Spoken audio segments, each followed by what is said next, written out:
तो आज के वीडियो में हम लोग बात करेंगे रूल्स के हिसाब से रिस्क मैनेजमेंट कैसे करना है। देखो 2% रूल होता है, 2% रूल। अब मान लो जैसे आप 50,000 लेकर मार्केट में आए हो, जो कि मिनिमम रिक्वायर्ड कैपिटल है एक लॉट से ट्रेड करने के लिए एटलीस्ट स्टार्टिंग में। कर तो आप लोग 10K से भी सकते हो, लेकिन इसमें क्या होता है कि प्रॉपर रिस्क मैनेजमेंट फॉलो नहीं कर पाते हैं। अगर आपको प्रॉपर रिस्क मैनेजमेंट फॉलो करना है बिना डरे हुए, बिना साइकोलॉजी ख़राब किए हुए, तो 50K रिक्वायर्ड कैपिटल है स्टार्टिंग में, जिसमें आप 40K बैंक में रखे हुए और 10K से आप ट्रेड करोगे, ताकि बैकअप बना रहना चाहिए। जैसे मान लो 1000-2000 का लॉस भी हो गया स्टार्टिंग में, तो बैक ऑफ द माइंड बना रहेगा ना कि 1000-2000 ही गए यार, अभी बैंक में 48,000 रुपये बचे हुए हैं। तो आपको डर कम लगेगा इस चीज़ से, इससे कॉन्फिडेंस ज़्यादा बढ़ेगा। अब मान लो आप 10,000 लेकर आए हो और स्टार्टिंग में ही 1K और 2K या 4K ऐसे लॉस हो गया है स्टार्टिंग के, मान लो 2-4 दिनों में ही, तो फिर आपका साइकोलॉजी ख़राब हो जाएगा, डिसिप्लिन ख़राब हो जाएगा, फिर कुछ काम नहीं करेगा आपका। फिर आप और घबराने लगोगे, डर लगने लगेगा, ये रिकवर करना बहुत मुश्किल होता है। वहीं अगर 50K आपके बचा हुआ रहेगा अकाउंट में, मान लो 50K है, कुछ लॉस भी हो गया, तो at the back of the mind आपको पता रहता है ना कि इतने सारे अभी बचे हुए हैं, 45K अभी बचा हुआ है, 2-4-5 के अगर लॉस भी हो गया, तो आपको बैक ऑफ द माइंड ये पता रहेगा कि इतना अभी बचा हुआ है मेरे पास, तो साइकोलॉजिकल प्रेशर उतना नहीं आता, इससे आप अच्छा परफॉर्म कर सकते हो। तो मान लो अब जो भी आपका कैपिटल है, जैसे मैं 50K एज्यूम करके चल रहा हूँ, तो जैसे 50K आपका कैपिटल है, तो 2% रूल होता है एक, कि आप इसका जितना 2% बन रहा है ना, वो आप उसका डेली लिमिट में यूज़ करोगे। डेली लिमिट आपका इतना ही होना चाहिए। अब जैसे 50K का 2% बनता है 1000 बन जाएगा, 1000, तो ये आपका डेली का लिमिट होना चाहिए। जैसे ही ये लिमिट ब्रीच हुआ, आपका टूटा ये वाला लिमिट, आपको उसी समय मार्केट से बाहर निकल जाना है, तुरंत निकलना है, थोड़ा सा भी नहीं रुकना है वहाँ पे। ये नहीं कि आप बैठोगे वहाँ पे फिर क्या कि बैठ के थोड़ा मार्केट ऑब्जर्व कर लेते हैं, चलो ट्रेड नहीं लेंगे। आप अगर लॉस आपका ब्रीच हो गया, उसके बाद आपको मार्केट में बैठना ही नहीं, क्योंकि आप बैठ कर देखोगे ना, तो मार्केट आपको अपॉर्चुनिटी दिखाएगी, और वो दिखाएगी और आपको ले जाएगी वहाँ से। आप जैसी अपॉर्चुनिटी दिखेगा, आप ट्रेड में घुसोगे और वहाँ पे फिर आप फंस जाओगे। अगर नहीं फंसे, मान लो आपका 2-3 दिन ऐसे ही अगर दोबारा अपॉर्चुनिटी दिखाकर आपको उसने फंसा लिया, आपको उसमें प्रॉफिट हो गया, तो आपको अच्छा सा लगेगा। इससे आपकी पता है साइकोलॉजी ख़राब हो जाएगी, आपको लगेगा कि अरे यार ऐसे लॉस करता हूँ, उसके बाद रिकवर करने के चक्कर में जा रहा हूँ और हर जगह प्रॉफिट हो जा रहा है। इससे आपकी साइकोलॉजी ख़राब हो जाएगी। इस एक दिन आपका आएगा बड़ा लॉस, और जितने आपने प्रॉफिट किया ना, वो सारा का सारा लेकर चला जाएगा। और ये चीज़ें ना आप मेरे से कंपेयर मत करना अभी, कि जैसे ये आप तो 1-2 ट्रेड करते हो, तीसरे में आप रिकवर कर लेते हो। तो मेरी साइकोलॉजी उस तरीके से बन चुकी है, मेरा कैपिटल बहुत ज़्यादा हाई है, मैं आपको उसका बहुत छोटा सा पार्ट अभी यहाँ डालकर शुरू कर रहा हूँ। तो मेरी साइकोलॉजी पूरी अभी डिफरेंट है यहाँ पे, इसलिए मैं अपने रिस्क मैनेजमेंट जो कर रहा हूँ वो पूरे कैपिटल पे करता हूँ। तो मेरा जो पर डे लिमिट जैसे आपका 2% मेरा वाला, वो बहुत ज़्यादा हाई है, तो मैं उससे अभी बहुत ज़्यादा नीचे ट्रेड कर रहा हूँ। और मैं मार्केट में काफ़ी ज़्यादा टाइम से हूँ, तो इन चीज़ों को मुझे पता है कि अभी कहाँ से कैसे रिवर्स करेगी, कहाँ पे मार्केट जा सकता है, कहाँ तक ये रुक सकता है। मैं इन चीज़ों को रोज़ बैठ कर एनालाइज़ किया है, तो मुझे ये सारी चीज़ें पता है। जो रूल्स मैं बता रहा हूँ आप इस हिसाब से चलना, क्योंकि मैंने भी स्टार्टिंग में यही सारे रूल्स फॉलो किए थे, फिर मुझे मार्केट धीरे धीरे ज़्यादा समझ में आने लगे। इसीलिए मैं सिर्फ एक इंडेक्स पे करता हूँ, वो बैंक निफ्टी। और मैं आपने देखा होगा कि मैं निफ्टी पे भी नहीं करता हूँ, मोस्टली सिर्फ बैंक निफ्टी पे करता हूँ मैं बैठ कर, क्योंकि मैंने उसको बहुत सालों से देखता आ रहा हूँ ना, तो उसके मूव मुझे पता है थोड़े बहुत, तो उस हिसाब से मैं प्रेडिक्ट कर लेता हूँ। तो अभी स्टार्टिंग के लिए आप सिर्फ 2% रूल पे चलोगे, तो जैसे आपका 50K ये है कैपिटल, तो आप इसके हिसाब से सिर्फ 1K का लॉस ले सकते हो एक दिन में। ये जैसे ही ब्रीच हो, आप सीधा निकल लोगे वहाँ से।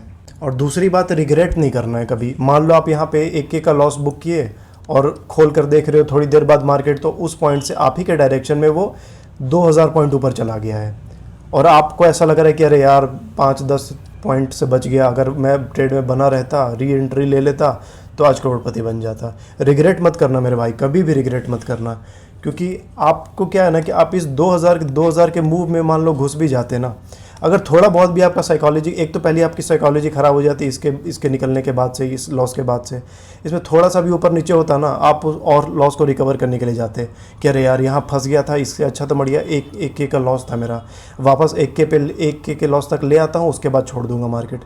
बहुत गंदा फंस जाओगे आप इन चीज़ों में। ये मार्केट क्या है ना कि आपकी ये 2000 वाली मूव ना आपको हमेशा मिलेगी, आज मिलेगी नहीं मिलेगी, 2 महीने बाद मिलेगी, अगले साल मिलेगी। ये मार्केट ना ज़िंदगी भर रहने वाली है यहाँ पे।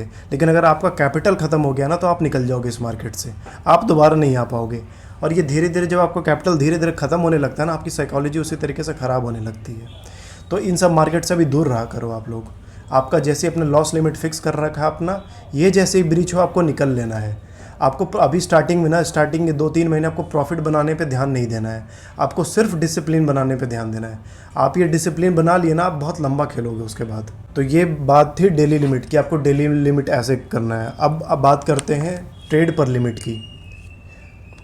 तो डे लिमिट आपकी 2% होनी चाहिए और ट्रेड पर लिमिट और ट्रेड लिमिट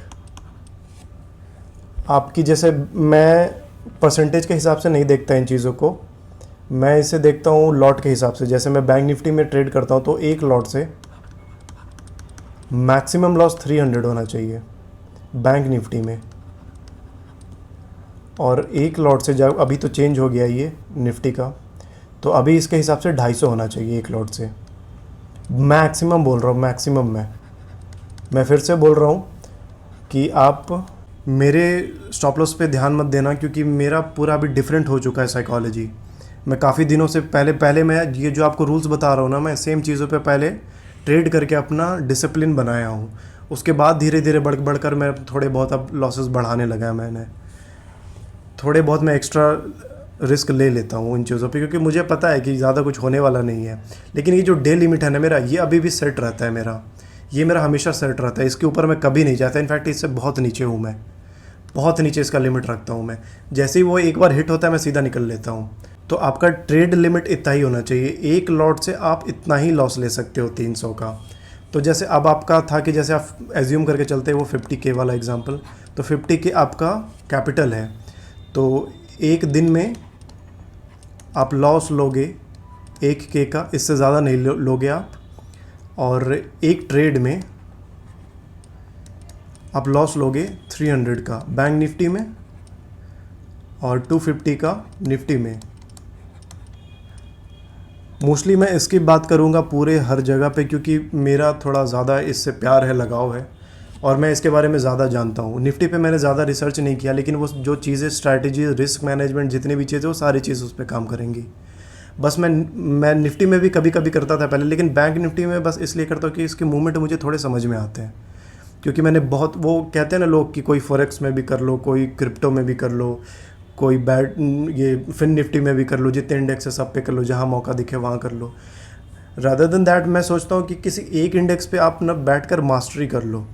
10 जगह 9 में पैर रखने से आप गिरोगे। इससे अच्छा है कि किसी एक इंडेक्स पे मास्टरी करो, बैठकर उसके मूवमेंट्स को समझो कि कब किस प्राइस एक्शन पे, किस सपोर्ट पे अगर वो पहुंचता है तो कैसे रिएक्ट करता है, अगर वो ट्रैप कर रहा है तो किस तरीके से ट्रैप कर रहा है। और वो ये पता है जितने भी सीक्वेंस ये चीज़ें हैं ना, ये सारे वो ना रिपीट करता है।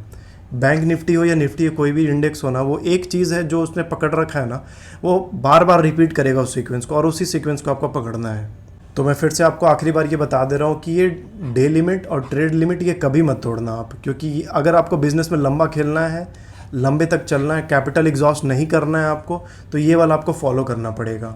अगर इसको फॉलो नहीं करोगे आपका कैपिटल तुरंत एग्जॉस्ट हो जाएगा, आप फिर से कैपिटल लेकर आओगे, अरेंज करके आओगे कहीं से, वो फिर से चला जाएगा। तो अगर आपको लंबा खेलना है और सीखना है, स्टार्टिंग में आपको सीखने पे फोकस करना चाहिए मेरे हिसाब से। आप पैसे, अगर जितने आप पैसे अभी बनाने के सोच रहे हो ना कि एक महीने में इतना बना लूँगा, 2 महीने में इतना बना लूँगा इस स्ट्रैटेजी से, वो आप एक दिन में बना लोगे। लेकिन आपको उसके लिए पहले आपको डिसिप्लिन बनाना पड़ेगा। आप ये डिसिप्लिन बैलेंस स्टार्टिंग में बनाने की कोशिश करो, उसके बाद वो पूरा का पूरा प्रॉफिट आप एक दिन में बना लोगे। तो पहले आप डिसिप्लिन पे, साइकोलॉजी पे, इन सब चीज़ों पे काम करने के लिए शुरू करना। यार जितने इंजीनियरिंग के लिए होते हैं, डॉक्टर जो एमबीबीएस करते हैं, जो लॉ करते हैं, जो इतने सारे 4 साल 5 साल मेहनत करते हैं, उनके बाद जाकर ना उन्हें छोटी सी प्रॉफिट, मतलब प्रॉफिट नहीं बोलेंगे, वो सैलरी मिलती है, छोटी सी मिलती है। मैं आपको 5 साल वेट करने के लिए नहीं बोल रहा हूँ, मैं बस आपको बोल रहा हूँ 3 4 5 महीने अगर आप डिसिप्लिन मेंटेन कर लिए ना, आप एक बस उस फ्लो में आ गए ना, आप एक बस कॉन्फिडेंस एक बार आप गेन कर लिए ना, आप उन सबसे ज़्यादा पीट दोगे यार, बहुत सेक्सी खेलोगे आप। बस ये आप डिसिप्लिन बनाना है आपको। और कोई भी स्ट्रैटेजी हो ना, वो आप उसको एक स्ट्रैटेजी को बस पकड़ के रखो। ऐसा नहीं कि आप 10 दिन इस पे काम किए, 20 दिन इस पे काम किए, ये नहीं काम कर रहा है तो स्विच कर गए किसी और पे। नहीं, सिर्फ आपको एक स्ट्रैटेजी पे स्टिक करना है और उस पर भरोसा करना है। अभी जो मैं आप इतने दिनों से आप लोग मुझे स्ट्रैटेजी के लिए बोल रहे थे ना, मेरी स्ट्रैटेजी से ज़्यादा इंपॉर्टेंट ये वाला चीज़ रिस्क मैनेजमेंट है। किसी भी चीज़ से अगर आप इस रिस्क मैनेजमेंट को फॉलो कर लिए ना, तो फिर आप किसी भी स्ट्रैटेजी पे पैसे बना लोगे, अगर वो प्रॉफिटेबल है तो। अगर वो स्ट्रैटेजी से मान लो 60% भी उसका एक्यूरेसी है ना उस स्ट्रैटेजी का, तो आप पैसे बना लोगे बस इस रिस्क मैनेजमेंट को फॉलो करके।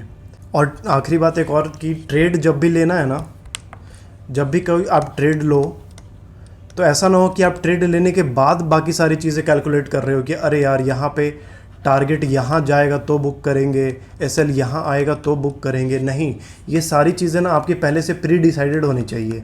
आप ट्रेड लेने से पहले आपको पता होना चाहिए कि कहाँ निकलना है, कहाँ एसएल डालना है, कहाँ टारगेट पे निकलना है। ये वाले सिचुएशन में आप रहोगे ना, तो आप ज़िंदगी में कभी पैनिक नहीं करोगे, आपकी साइकोलॉजी कभी नहीं ख़राब होगी, आप कभी भी डरोगे नहीं ट्रेड में। ऐसा होता नहीं कि ट्रेड लेने के बाद डर रहे कि अरे यार ऊपर ना चला जाए, नीचे ना चला जाए, हल्का सा ऊपर गया लगता है कि अरे निकल जाए क्या, हल्का निकल जाए क्या, यहाँ पे नीचे, जबकि लॉसेज आप पूरा ले लोगे नीचे तक, और ट्रेड में इतने में आप डरने लगोगे। अब यही चीज़ होती है, अगर आप टारगेट और एसएल पहले से डिसाइड कर रखे हो ना, तो इन चीज़ों में आपको डर नहीं लगेगा। आपको पहले से पता होगा यार कि मेरा एसएल सेट है ना, अगर मैक्सिमम लॉस हो गया तो कितना होगा मेरा, 300 रुपये, बस। इस चीज़ों से आप डर नहीं लगेगा आपका एसएल अगर पहले से सेट रहेगा, तो आप ट्रेड में बिल्कुल नहीं डरोगे। हर चीज़ आपका पहले से कैलकुलेटेड होना चाहिए। एसएल टारगेट सीधा, उसके बाद ट्रेड प्लेस करो और उसके बाद शांति से बैठ जाओ। या तो टारगेट आएगा तो बुक कर लेंगे, नहीं तो एसएल दे देंगे, सिंपल सी बात है, बीच में नहीं निकलना है। कोई लोग बोलते हैं कि यार हल्का सा अभी नीचे आ रहा है, ये यहाँ पे लगाया है, मेरा एसएल यहाँ पे है, ऑलरेडी मुझे यहाँ पे तक लाल दिख रहा है, निकल लेता हूँ यहीं पे। अरे नहीं यार, वो वापस यहाँ तक आके वापस जा सकता है, लेकिन आपका जो ये वाला एसएल है ना, ये कुछ लगाया गया है, कुछ स्ट्रैटेजी के हिसाब से यहाँ पे एसएल सेट किया गया ना, रैंडम नहीं सेट किया गया है। तो कुछ दिमाग लगाया गया है, पिछला स्विंग देखा गया है, तभी तो यहाँ पे लगाया ना एसएल। आप बीच में कैसे निकल सकते हो यहाँ पे?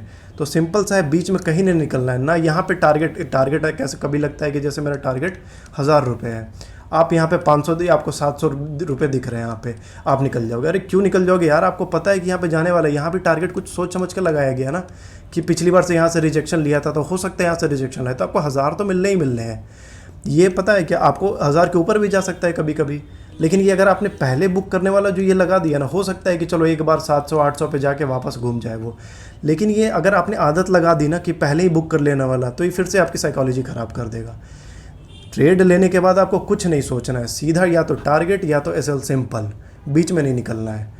जाए एसएल जाए। यहाँ पे अगर मैं कह रहा हूँ कि 900 भी आपको प्रॉफिट दिख रहा है, आपको बुक नहीं करना है 900, जब तक आपका टारगेट, क्योंकि डिसाइडेड है ना सारी चीज़ें। यहाँ पे 900 दिख रहा है, यहाँ पे पूरा वो टारगेट हिट हो रहा है, उसके बाद आप निकल जाओ। यहाँ से अगर 900 से घूम कर भी आ जा रहा है तो कोई दिक्कत नहीं है। आपकी स्टार्टिंग बाद में करना ना, आप जब थोड़े से प्रोफेशनल हो जाओ ना, तो इन चीज़ों पे करना, क्या ठीक है ना, अभी मुझे दिख रहा है, राउंड ऑफ नंबर दिख रहा है, 900 पे निकल जा रहा हूँ मैं। लेकिन स्टार्टिंग में आपको साइकोलॉजी बनानी है, आपको डिसिप्लिन बिल्ड करना है, और ये डिसिप्लिन यही सब चीज़ों से होगा कि या तो टारगेट या तो एसएल, बीच में नहीं निकलना पड़ेगा। एटलीस्ट ये आपको 3-4 महीने करने होंगे कि स्ट्रिक्ट रहना पड़ेगा इन चीज़ों पे। और ये अगर 900 से घूम कर आ जा रहा है नीचे, तो भी आपको रिग्रेट नहीं करना है। आपको इस चीज़ से खुद को शाबाशी देनी है कि मैं अपने रूल्स पे स्ट्रिक्ट रहा हूँ। और ये एक बार आपने इस डिसिप्लिन बिल्ड कर ली ना, बहुत सेक्सी खेलोगे आप, मेरा भरोसा करना। और कुछ ट्रेड ऐसे होंगे, जैसे यहाँ पे है, यहाँ पे अभी ऐसा दिख रहा है आपको, ये ब्रेकआउट लेवल है, यहाँ से ये जा रहा है, यहाँ पे आपको, यहाँ पे ये इस प्राइस पे मिल रहा है, लेकिन आपका ये जो एसएल जा रहा है यहाँ पे बन रहा है। एसएल तो ऑब्वियस सी बात है नहीं यहाँ पे बनेगा, तो अब यहाँ आपका एंट्री यहाँ पे मिल रहा है। लेकिन अब क्या हो रहा है ना कि इन चीज़ों में ना आपका एसएल 300 से ज़्यादा बन जा रहा है, मान लीजिए 500 बन रहा है। इस ट्रेड को नहीं लेना है, इस ट्रेड में घुसना ही नहीं। आपको वही ट्रेड लेना है जो आपके रिस्क के अंदर जाएगा। ये क्या होगा ना कि आप थोड़ा सा वेट कर लो ना, क्योंकि आपको यहाँ पे लगे अरे यार ऊपर चला जाएगा, ऊपर चला जाएगा। आपको नहीं लेना ये वाला ट्रेड, वो रिट्रेस करेगा वापस। आप जो प्राइस खोज रहे हो वहाँ पे आएगा वो, फिर आप लेना उस चीज़ को। अगर वो नहीं आता, वो जा रहा है तो जाने दो यार, ऐसे 1000 ट्रेड आएंगे, 1000 ट्रेड आएंगे, 1000 चले जाएंगे। आपको इस चीज़ की टेंशन नहीं लेनी, लेकिन आपको ट्रेड वही लेना है जो आपके रिस्क मैनेजमेंट के अंदर हो। एसएल जिसका 300 के अंदर बन रहा है एक लॉट से, वही ट्रेड लेंगे हम। अगर कुछ और बन रहा है तो जाने देना। ये आपको कम से कम 3-4 महीने करने पड़ेंगे इन चीज़ों का। बाद में आप हो सकता है कि चलो ठीक है, आपको ज़्यादा कॉन्फिडेंस दिख रहा है, 500 का भी 500 भी बन रहा है तो भी ले लिए। अगर आपको मेरा क्या है कि जैसे अभी 500-600 भी बन जाएगा तो भी मैं ले सकता हूँ इन चीज़ को।